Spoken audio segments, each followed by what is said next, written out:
Welcome back, and we shall continue with our study of Ising model. As I stated several times in the last lecture on Ising model, that this is the perhaps the most important model of statistical mechanics. This at this its parts it serves several purposes. On one side, this is the simplest model of many body interacting system, and at the same time it captures most of the essential features like phase transitions, critical phenomena, and many other aspects of many body problem. One thing one should remember while doing this, that this Ising model is not just a model by itself. It goes on to explain lattice gas models, the gas liquid transition. It goes on to explain many aspects of order disorder transition, in binary alloys. It goes on to be used in polymers. So, Ising model has these multifarious things. At the core, however, the Ising model is a very simple thing. It just has nothing but spins, and spins are and so I can consider that this is a spin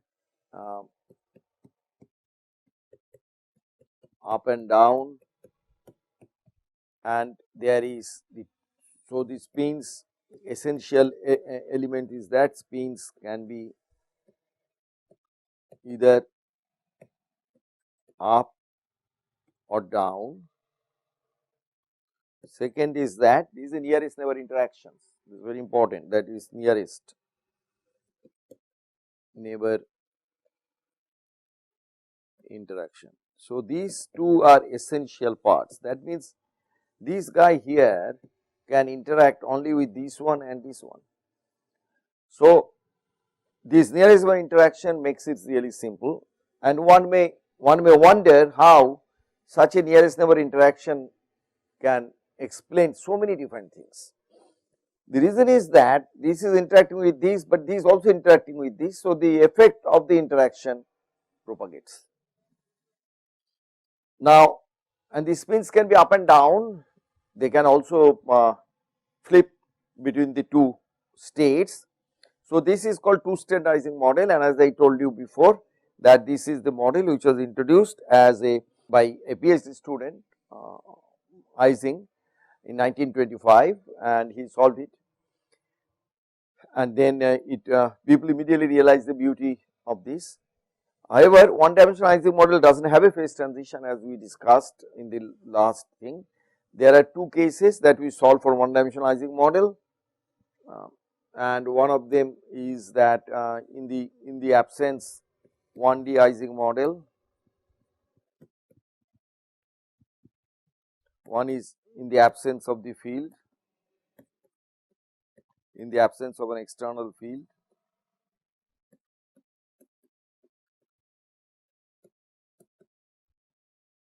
The other one we have a field on.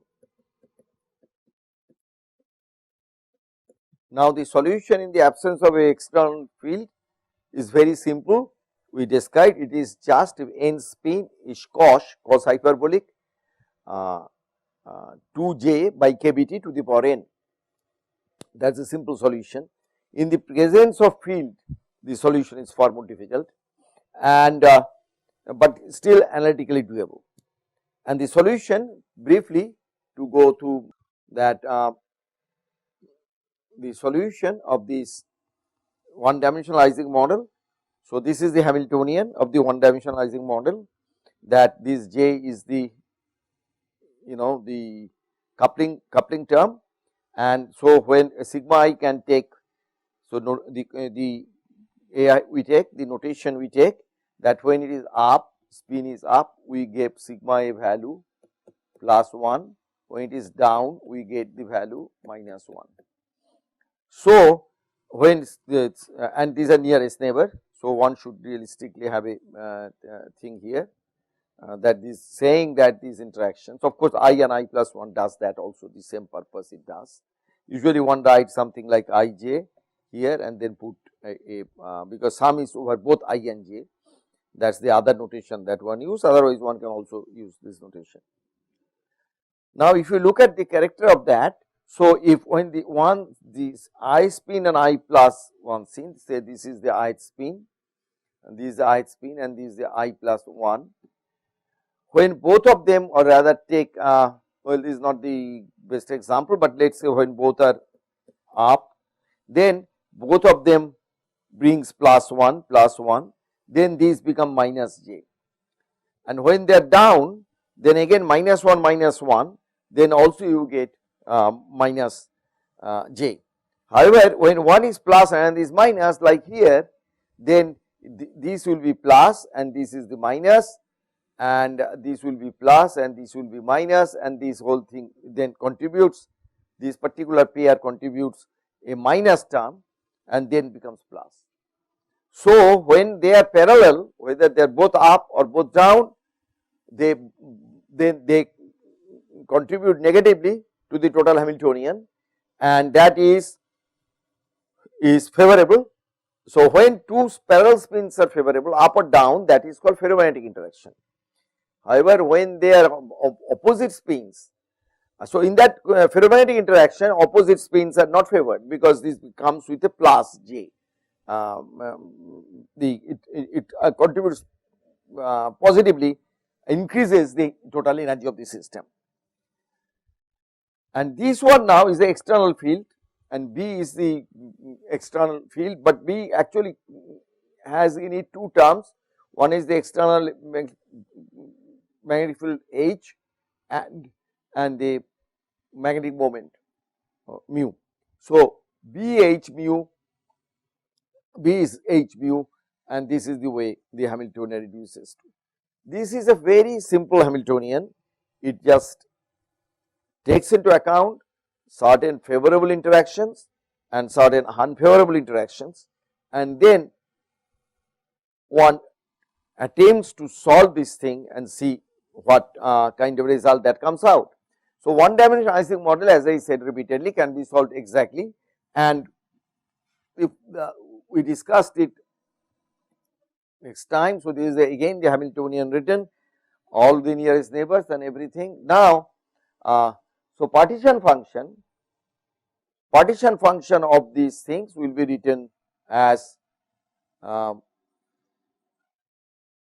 sum over all the configuration. So, when you take the sum or all the, so sigma 1 is plus minus, sigma 2 is plus minus, and sigma n in plus minus. So, you have all in all 2 to the power n configurations. So, the way it is good to draw an analogy with gas that we have done.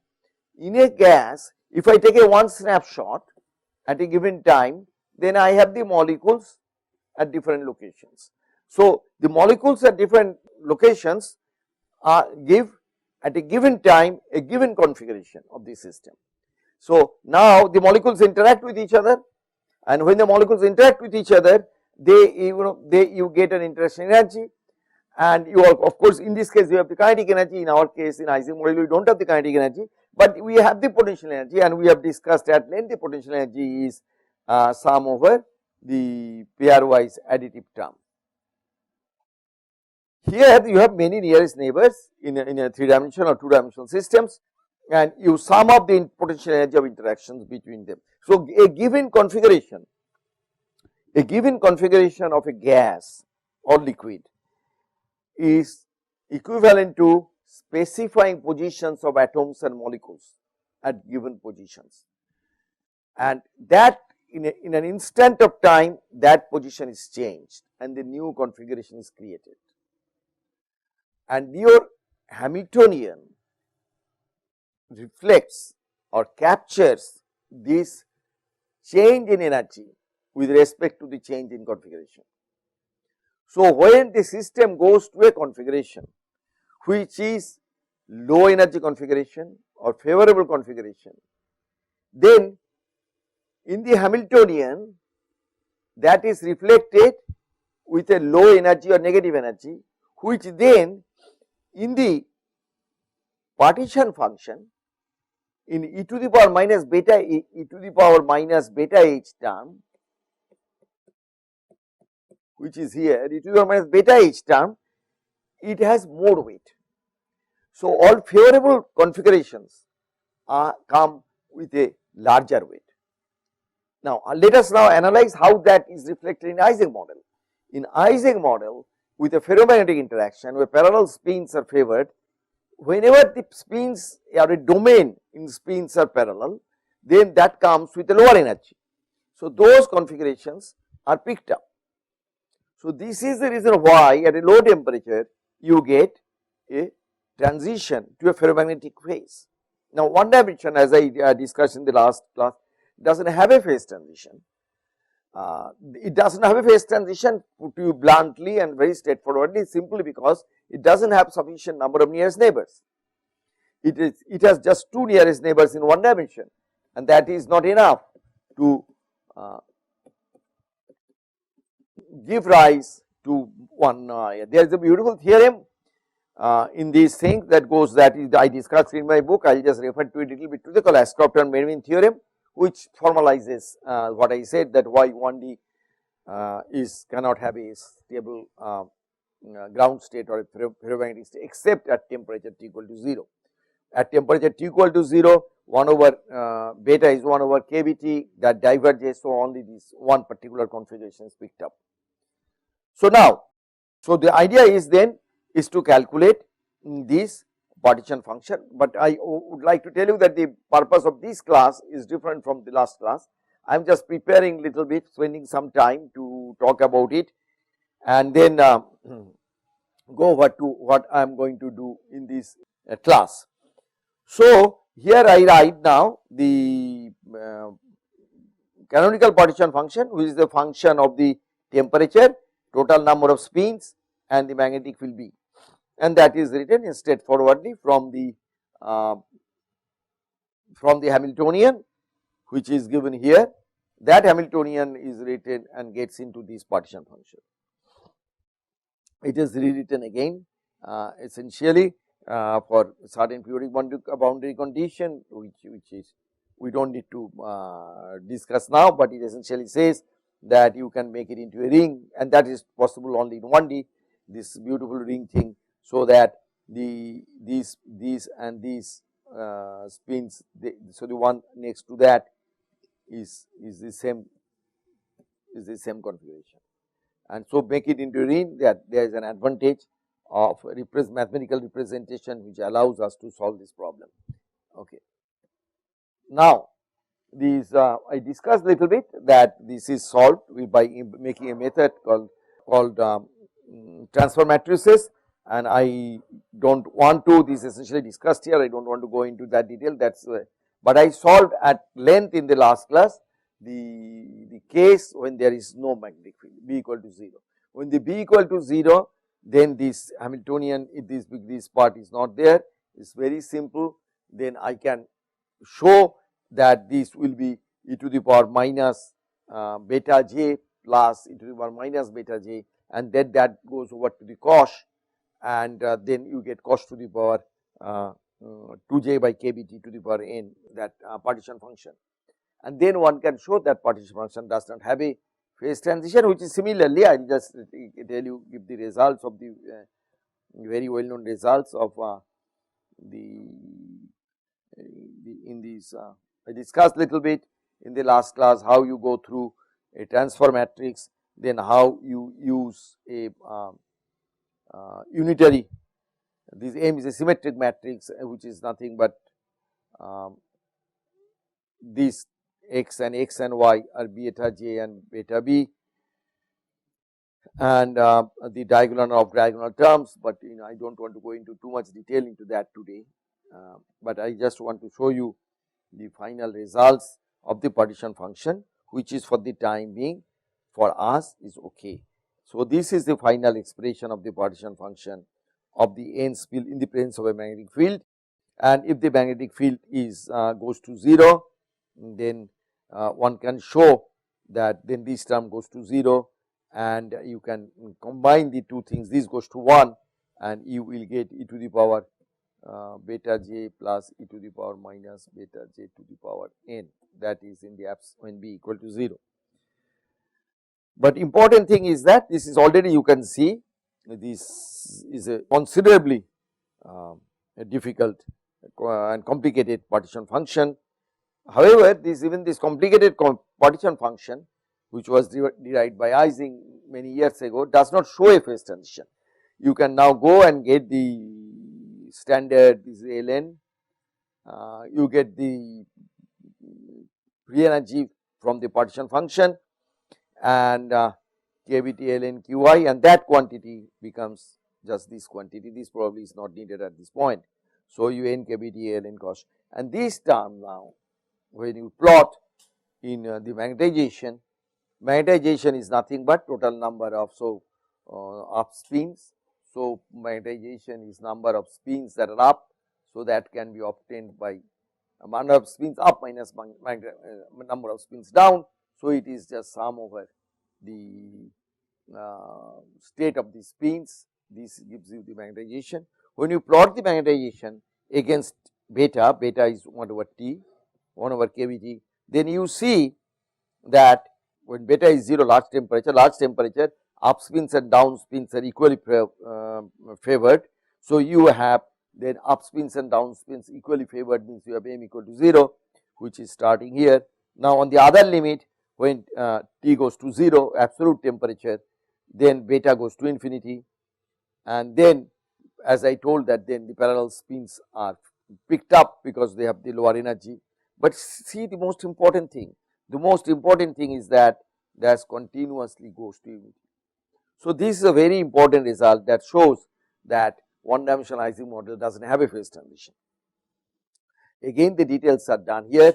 As I said, that this magnetic field is sum over sigma I, which is given here sum over sigma I, which can be obtained by taking derivative of, and this we all know that magnetization is derivative of free energy with respect to magnetic field, and these are things we have done many times, then written like that.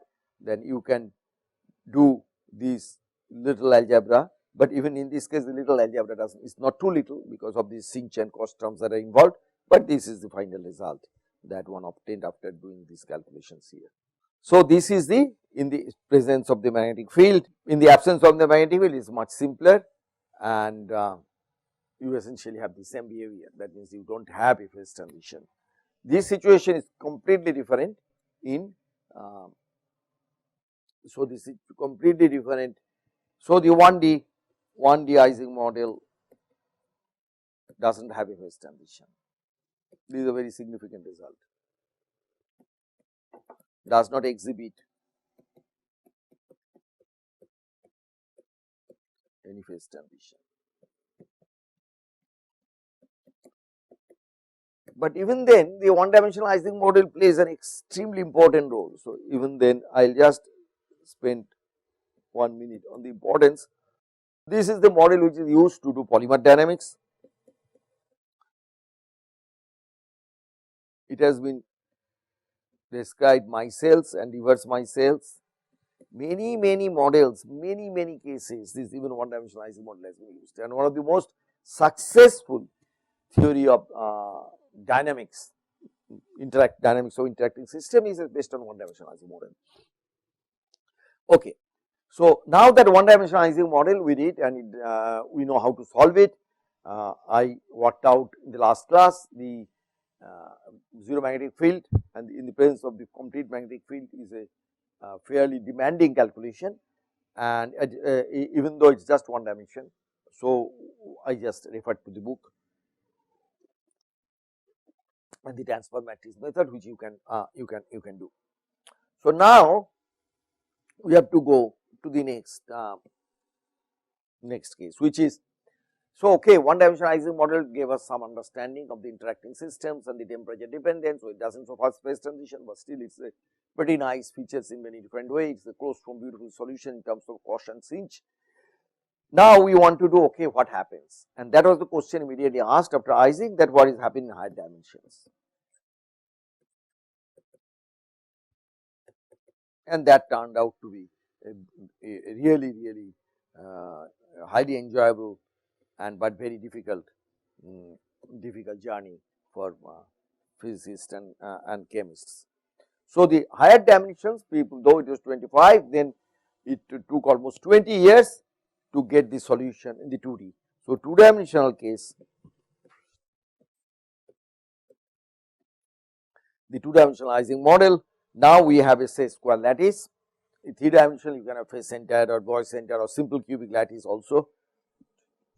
Here you can have all different varieties. So, in this case what you have spins in again up and down, but you have spin at every lattice side. So, these arrows are in a lattice side.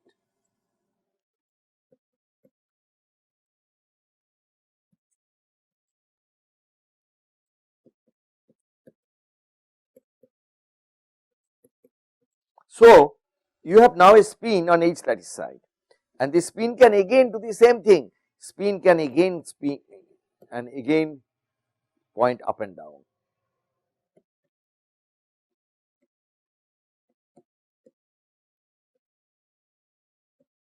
So, that part remains the same. So, in the Hamiltonian, we write the Hamiltonian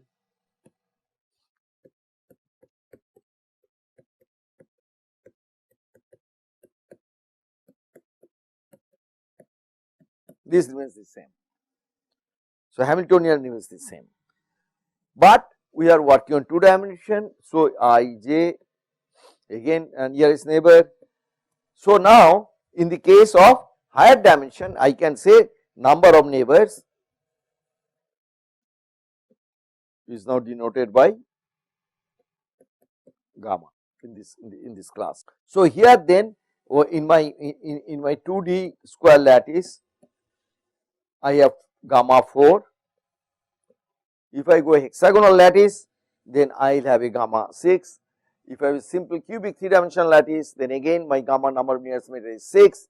But if I now go to face centered cubic lattice, I will have number of nearest neighbors 12, and body centered cubic lattice I will have 8. So, okay.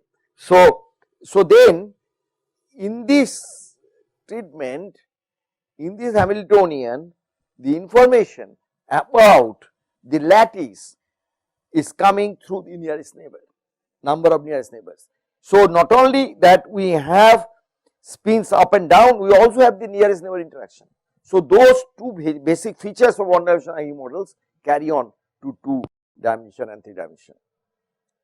And it is really now, but the 2-dimensional things are exceedingly difficult, and it was solved. It took a large number of people tried to solve the 2-dimensional problem. It was solved by Lars Onsager in 1944 by a solution which is considered perhaps the most difficult calculation ever done in the history of physics or science. The Lars Onsager solution. Then it was, but Lars Onsager solved it in the absence of the So, what did Onsager solution? It is a very difficult solution, but I will say the basic features. It exhibits a phase transition, it exhibits a critical point Tc below which the system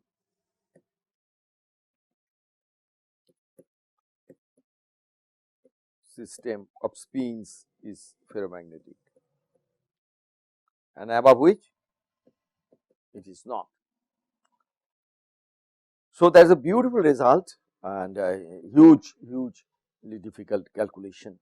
The Onsager solution was in the absence of magnetic field. This was with finite magnetic field was done another took the force by calculation by C. N. Young, and he found then the other beautiful thing, that in the presence of a magnetic field the phase transition becomes first order and it exhibits hysteresis. So, the basic things of magnetic phenomena was captured by the 2-dimensionalizing model. 3-dimensionalizing model, nobody has been able to solve 3-dimensionalizing model. It remains an unsolved problem, people have done huge amount of numerical work, and people verified that much of the features of two-dimensional Ising model remain same as three-dimensional Ising model, and people have used three-dimensional Ising model for experimental systems, and it has been found to be remarkably successful in explaining many things of the. But the fact remains that three-dimensional Ising model has not been it has not been possible to solve analytically. Many people have tried, many people I know have tried, and they could not go anywhere. Two-dimensional Ising model itself is very difficult, and I can talk you of the solution, but and I can tell you of the basic features, which is more or less here, and there are some many things that are relevant to critical phenomena that I want to talk a little bit later today, that how these things go on. Okay, but before do that, this Bonsai solution, I want to go little different path, and I want to do something which is captures the physics of the problem that we are trying to deal with without really doing this amount of work that is required in two-dimensional Ising model. And this is an approximate method that has been invented over the years and has been successfully employed. This is called the mean field approach.